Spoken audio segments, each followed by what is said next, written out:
Welcome to the Packaging Therapist Podcast, the show where we discuss technical packaging problems so that you can solve them for your business.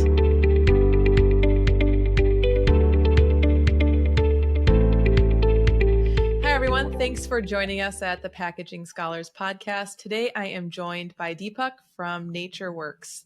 And so, Deepak, tell us a little about yourself and a little bit about NatureWorks. We're really curious. Yeah, thanks, Jessica, for having me on the podcast.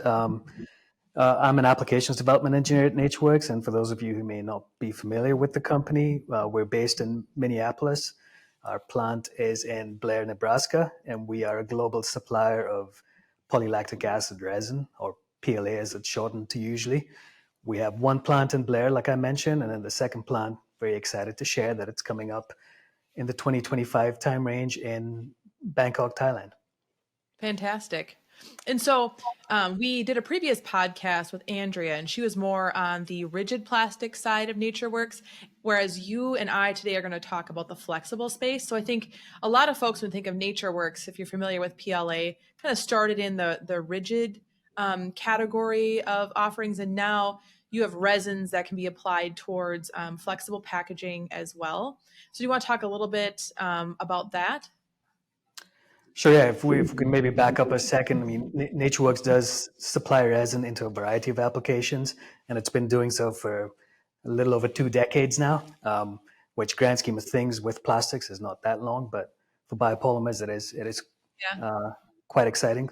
So applications, go from using PLA and NGO-PLA in 3D printing, fibers, non-wovens, and what we're going to talk a little bit more about today, flex packaging. So a little bit of everything.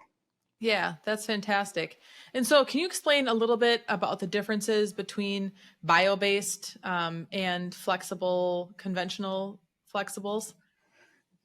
Yeah, so the first obvious one is in the name. It's bio-based as opposed to petro-based for some of the incumbent polymers that are out there in the industry. So what NatureWorks does is take sugars from an annually renewable resource like corn in North America, because that's the cheapest source of sugar for us. We take that dextrose, ferment it to lactic acid, convert the lactic acid into an intermediate we call lactide, and then polymerize the lactide into PLA resin, which we then sell into the market as NGO. Okay, fantastic. And so as we think about pivoting towards more biopolymers versus conventional, can you talk a little bit about like why they're better overall? So you've got this end of life, right? Where if you have like a single material, like a thermoformed NatureWorks product, if that resin's converted into that, you could do some industrial composting. But then as we kind of look into multi-layer films, can you speak some benefit there? Like if it can't be industrial composted, what are still some environmental benefits of using PLA? Sure. So a lot of the grades that we do sell into the flex pack space are still industrially compostable. Okay. For example, we have a heat seal layer that can be used by itself, so 100% NGO that can be, for its end of life, industrially composted. Or you can blend it with other biopolymers as well. So, for example, we have a collaboration now with CJ Bio, who's a manufacturer of amorphous PHA. And so blends of those kind of lend different properties from each of the polymers kind of coming together to make a higher performing film structure, for example, that can also be industrially compostable. Fantastic. So you can keep kind of, you could go either way, right? Sure. If you needed like a metallized layer that wouldn't be compostable, there's still benefits to adding a PLA layer to a structure either way, right? Yeah. So when you metallize a biopolymer film like NGO PLA or any of the other biopolymer blends that NGO can be kind of combined with, and you metallize it, the metallization layer is very thin, and it's still the whole structure is still considered industrially compostable. You do have to test for it and kind of get it certified, but that is a common strategy that's used in the market to enable improved barrier properties such as WVTR and OTR is Got it. having a metal layer. Can you say a little bit about carbon footprint in PLA? Because sometimes people just think of like, okay, it's the source of resin is from corn, that's bio, but then also manufacturing the resin and then converting it into like a film or structure. What does it look like through the whole like production of the final packaging? Yeah, that's a good question. And our website, natureworkslc.com, has a whole section dedicated to eco profile and calculating life cycle analysis. And you can imagine going from kind of the starting feed materials out to a finished article, that those calculations can be pretty involved. So Yeah. we do have kind of a breakup on our website that highlights some of the metrics that are used into kind of gauging the life cycle or the eco profile of these materials. Mm-hmm. One of them is looking at greenhouse gas emissions that occur when you manufacture 1 kilogram of ingiopolymer. So Mm-hmm. basically, how many kilograms of CO2 equivalents are produced per kilogram of ingiopolymer Mm-hmm. manufactured. And with our given plant, the numbers, for example, are at least a factor lower for ingiopolymer than some of the incumbents out there, like polypropylene or polyethylene based materials. The other metric we can use is how much non-renewable energy it takes to manufacture a kilogram of ingiopolymer. And when you look at that and compare it to some of the petrol-based materials, like your HIPs or your polystyrenes, again, polypropylenes, it's about, depending on what plastic you look at, it's about half those. So those are just some easy metrics to kind of look at and gauge real That's quick. fantastic. Yeah, so it can help you reach your sustainability goals kind of in a couple different ways, right? Yep. Okay. Especially if And so, decarbonization is, sorry, yeah, is the goal. If decarbonization is the goal, it's an easy way to kind of look and see how well this material fits into your strategy. yeah, absolutely. And there's different ways of having conversations too around what's needed and then how you get there. So, in terms of that, what kind of products are a good fit for a PLA film? And we touched a little bit about blends. So really, it's kind of a story of how do you creatively solve for whatever the product needs, and testing different blends or different layering. But maybe you could speak at like a high level if someone's interested, they sell different products, and what types of questions should they ask or have in Right. mind? Right. And at the end of the day, we always kind of lead with performance, because if that's not there, then typically the rest of it doesn't really matter. So, your blends or your neat resins have to have that performance for the end use application. That being said, we see a lot of use for ingeo resin or blends with ingeo resin in anything from, garbage can liners that you would put your compostables in, and Yeah. that get sent to the composting site. Anything from there to, lidding for coffee capsules, for example. Um, and then the one that I think everybody is familiar with is the snack package, like the chip bag, for example, like Yeah. a Sun Chips bag, for example. And that's really where it makes a lot of sense, because it is a way to divert food waste. If you have a compostable container to bring it to the compost site after use. And then, given that NGO doesn't really have some of the chemicals of concerns that other plastics maybe do, like BPAs or now Hmm. PFAs, an application with food contact is something that makes a lot of sense for the flex pack space. Sure. Yeah, absolutely. And you said something. You said Sun Chips. And I remember when Sun Chips launched with their PLA bag. And I think all of the technical nerds like myself, we were really excited. But then that bag was really loud. It was kind of a fail, right? No one could sneak chips anymore. So, do you think capabilities of the films have changed? Like, could we could Sun Chips do it again with a less loud bag now, whereas in the past all they had was that kind of option? It's funny you bring up nobody could sneak a bag of Sun Chips. So what was considered a problem for some of us consumers, we've heard that from some store owners. That was a great attribute to that packaging, because it was like a theft deterrent. Nobody could ever like walk Oh out with a Sun Chips bag. no, So they couldn't. funny, A different loudspeaker. perspective. Yeah. So yeah, no, it's a good point that you bring up. Yeah, it's true that um, Pepsi in this case, and I have to, tip my hat to them a little bit for making that investment and like taking that first step Absolutely. into developing It was brave. an industrially compostable snack package, which at the time, yeah, was deemed to be a little too crunchy, I guess. And so Pepsi had done quite a bit of work and figured out how to kind of modulate that sound. And since then, they've come quite far with other entrants to the market, like I mentioned, CJ Bio, who's got an amorphous Yeah. PHA, and we've done some blend work with that material, and we've shown.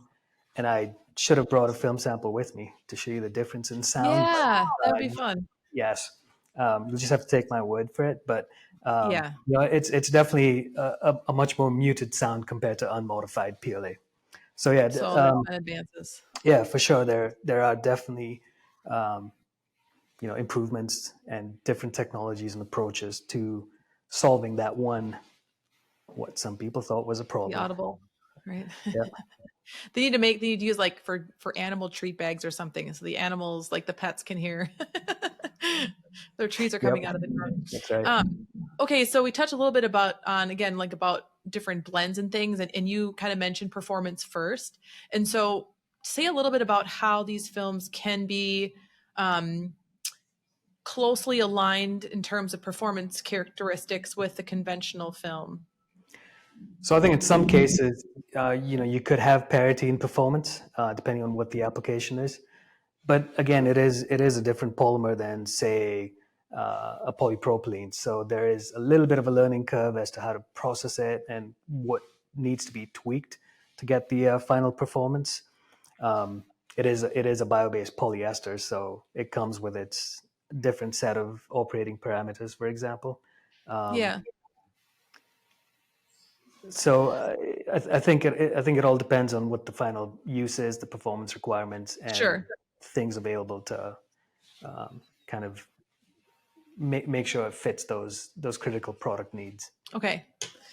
In terms of applications, so like if somebody's thinking about potentially using a NatureWorks resin in a package, do you think there are solutions that exist, or are there solutions that exist across like all the temp states? So in the refrigerator, the freezer, and at ambient, that films can perform provided the right blends are Yeah, there. yeah, yeah. Thank you. I think there's definitely application spaces in which those formulations could be used in those different temperature regimes. You may Yeah, have to formulate a little bit differently for something that's uh, going to be exposed to sub-zero temperatures or yeah, yeah, for sure. I think there are today applications out there in the market that kind of fit into some of those temperature ranges as well, whether it be room temperature or low temperature yeah. frozen goods. Cool. So, in terms of any other pieces of information that we want to help our audience understand around using biopolymers, are there any other questions or topics that often come up or frequently asked questions regarding the application or the use case for biopolymers that you want to share?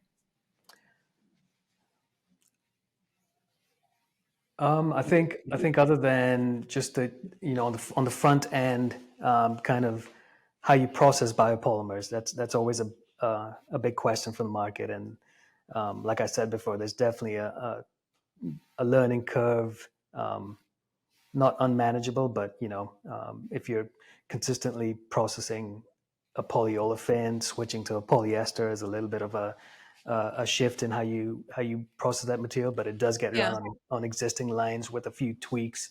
For example, like pre-drying it before melt processing it, which is sure. Right. typical with PETs and nylons. So not nothing that's unmanageable.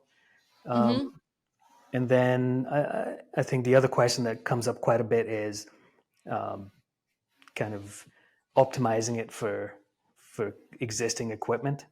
While petroleum-based polymers have been around for, at this point, say 100 years, we've had a lot of time to kind of Yeah. optimize it and kind of figure out and work the supply chain around how those materials are processed. Whereas with biopolymers, it's relatively a nascent technology. It's Sure. new and still gaining adoption, still in its early stages. So that's, I think, as more and more people get interested in it, as more and more people start using it, and kind of adoption grows, we expect that questions like that would be far and few in between. Sure. Yeah, and do you feel like, so you're selling the resin to converters? Do you think, tell me a little bit about the converter landscape. So are there certain converters that are better at different layer structures for different applications, or how does someone go about trying to find the best converter for their product? Um, I would say the easiest shift would be someone that's already a polyester converter, because the concept of dryers and things like that, and managing process conditions and hydrolysis and all of those things aren't foreign to them. Um, Sure. so Sure, that makes sense. so I think that would be kind of the easiest uh, converter to kind of connect with if you want to Yeah. run biopolymers. But also at this point there are quite a few manufacturers and equipment suppliers out there that have a lot of experience running biopolymers, not just Ingeo, but some of the other new ones that have come out in the market as well. So that's another great resource as well. And then Okay. finally connecting with the material supplier like NatureWorks, where this is kind of what our job is. So it's to kind of help the market and work with them to kind of figure out how to get a product out into the application space that they're in.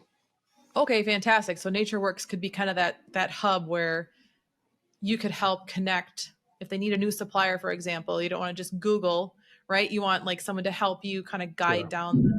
down the path so you end up in the right space. So that's a Yep. conversation that, okay, NatureWorks Yeah, for can sure. lead. Okay, Yeah, definitely fantastic. a technical resource. And then I would say we also have a public affairs group that can really talk to the end of life options and the beginning of life, things like LCA, eco profile. What do you need to certify compostability? What can be communicated, what can be marketed, what can be positioned. So we do have a lot of experience in that space as well. And we have a whole group Right. internally dedicated to kind of managing that. So that I would say is another great resource that converters or brand owners in the market can use NatureWorks for. Right. So we keep sustainability claims kind of clean as opposed to kind of greenwashing or misleading people. These are folks Which, that can help yep, communicate what's correct. actually, yeah, the claims and what's actually benefiting. So that makes Yep, sense. and even how to position certain things. Yeah, fantastic. All right, so we covered a lot. We talked about biopolymers in general, some of the options and opportunities in the flexible space, when it makes sense to think about biopolymer resins, and the fact that you guys can help bridge between the resin that you make and then potential converters that folks can call to understand capabilities and kind of start off on the right foot. Is there anything else that you wanted to add before we wrap up? No, just excited for seeing more adoption of these materials in the market. I mean, it's taken us 20-ish years to get to this point, so really thankful for our customers and, of course, our parent companies that have invested in the technology and continue to do so. Yeah, looking forward to kind of seeing that adoption really grow and take off in the market. Yeah, I agree. Me too. Well, thank you, Deepak, for joining us today. Appreciate your time. Yeah, thank you very much for having me, Jessica.